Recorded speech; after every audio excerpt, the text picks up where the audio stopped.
हे भगवान, आज मेरे पास अपने बच्ची को खिलाने के लिए एक दाना भी नहीं है। क्या गरीबों की किस्मत कभी नहीं बदलेगी? रानो रो ही रही थी कि तभी जमीन पर एक बड़ी काली परछाई पड़ी। ऊपर आसमान में एक खूंखार चील शिकार ढूंढ रही थी। उसकी तेज नजर नीचे रानो के खुले और असुरक्षित घर पर पड़ी। आहा, आज तो किस्मत खुल गई। नीचे एक बीमा। दोस्तों, ये रहे हमारी आज की वीडियो के प्यारे सब्सक्राइबर्स और फॉलोअर्स के नाम। अवंतिका, अमृता, मरियम फातिमा, तनिष कृष्णा, जिया राजपूत। जो नहीं चुने गए, चिंता मत करो, अगली बार तुम भी बन सकते हो जंगल के सुपरस्टार। दोस्तों, अगर आप भी चाहते हैं मैं आपका नाम अपनी कहानी में लूं, तो देर किस बात की, जल्दी से कमेंट करके अपना नाम हमें भेजें। मार चिड़ा और एक ताजा नन्ही चिड़िया पड़ी है।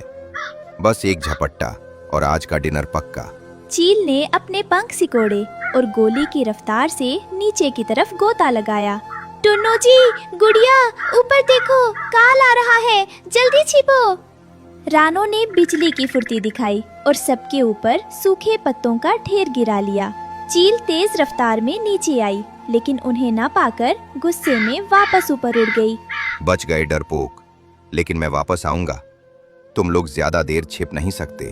अगले दिन खाने की तलाश में रानो को झाड़ियों में एक सुनहरा जादुई सिक्का मिला। उस पर लिखा था, मेहनत जमा करो, सुरक्षा पाओ। जैसे ही रानो ने उसे उठाया, एक आवाज आई। रानो, इस सिक्के को जमीन में गाड़ दो, ये एक गुल्लक घर बनेगा। तुम इसमें जितनी ईमानदारी की कमाई डालोगी, ये घर उतना ही बड़ा और मजबूत होता जाएगा। रानो ने सिक्का बोया, जमीन हिली और वहाँ एक सुंदर लाल रंग का मिट्टी का विशाल गुल्लक उगाया। इसमें दरवाजा नहीं था, बस एक छेद था और नीचे एक छोटा सा निकलने का रास्ता। माँ, ये घर तो बिल्कुल मेरे खिलौने जैसा है। शाम को रानो और टुन्नू दाना चुगने के लिए खेत में उतरे, लेकिन उन्हें नहीं पता था कि उस अनाज के ढेर के पीछे एक विशाल काला नाग कुंडली मारकर बैठा है। रानो ने जैसे ही एक सुनहरी बाल को चोंच में पकड़ा, सांप ने फुफकार मारी। मेरे खजाने को हाथ लगाने की हिम्मत कैसे हुई?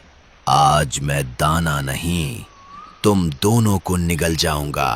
रानो, भागो, ये तो नाग है। नहीं, मैं खाली हाथ नहीं लौटूंगी। अगर मैं भागी तो मेरी गुड़िया भूखी रह जाएगी। सांप ने झपट्टा मारा, फटाक। रानो बाल बाल बची और बिजली की तरह ऊपर उड़ गई। मौत को छूकर निकलने के बाद भी उसकी चोंच में दाना सुरक्षित था। देख लिया टुन्नू जी, मौत को छू कर आए हैं, लेकिन गुड़िया का खाना नहीं छोड़ा। मौत के मुंह से बचकर वे घर पहुँचे। रानो ने वो कीमती दाना छत के छेद में डाला। छनन खनन, गुल्लक के अंदर दाना गिरते ही सोने के सिक्के जैसी आवाज आई। रानो, ये सिर्फ अनाज की आवाज नहीं है, ये हमारी जीत की आवाज है।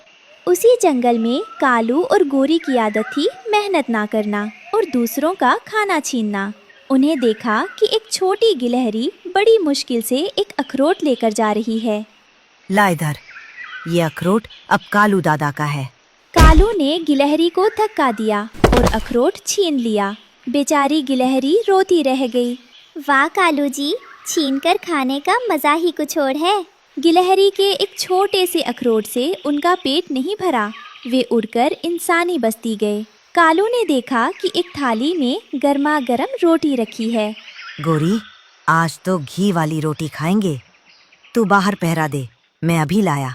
कालू धीरे से अंदर गया और जैसे ही उसने रोटी पर चोंच मारी, धड़ाम, पीछे से एक औरत ने जोरदार झाड़ू कालू की कमर पर दे मारा। काव काव, मर गया। गोरी भागो, यहाँ तो जान के लाले पड़ गए। पिटाई खाकर खाली हाथ लौटे कालू और गोरी दर्द से कराह रहे थे। लानत है, अब रोटी के लिए मार नहीं खाऊंगा।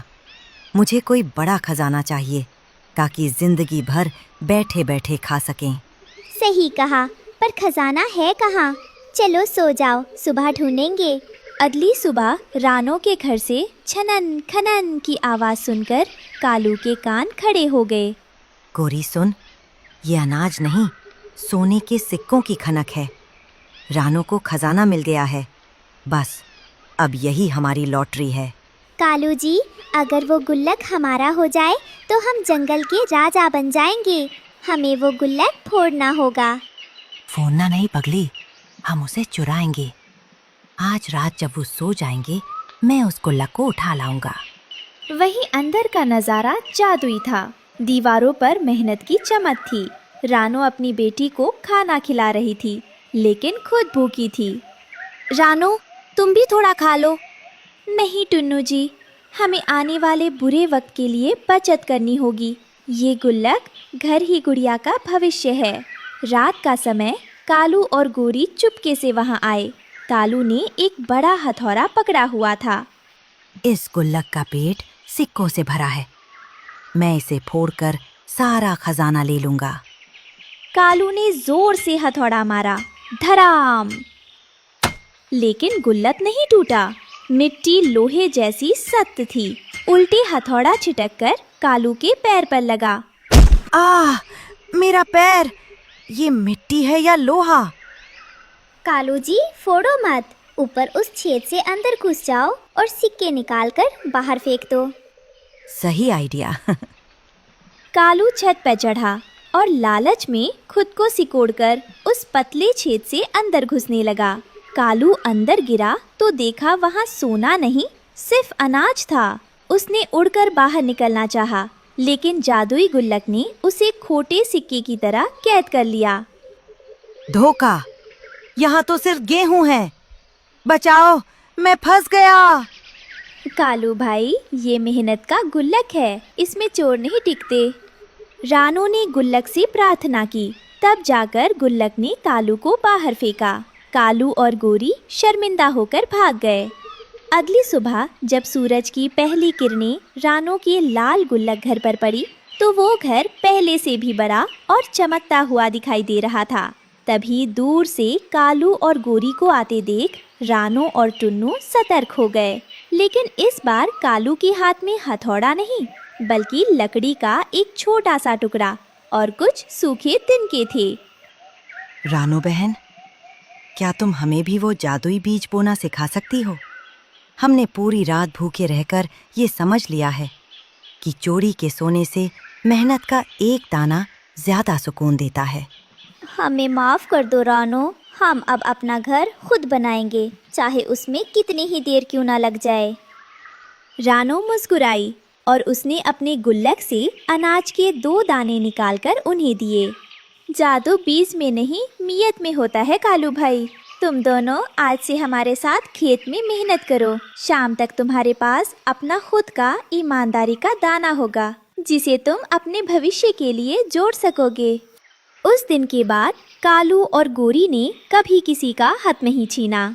पूरा जंगल अब देख सकता था कि रानो का गुल्लक घर सिर्फ मिट्टी का नहीं, बल्कि भरोसे और स्वाभिमान का महल बन चुका था। इस कहानी से हमें सीख मिलती है कि दूसरों की मेहनत चुराने से बेहतर है खुद मेहनत करना सीखो।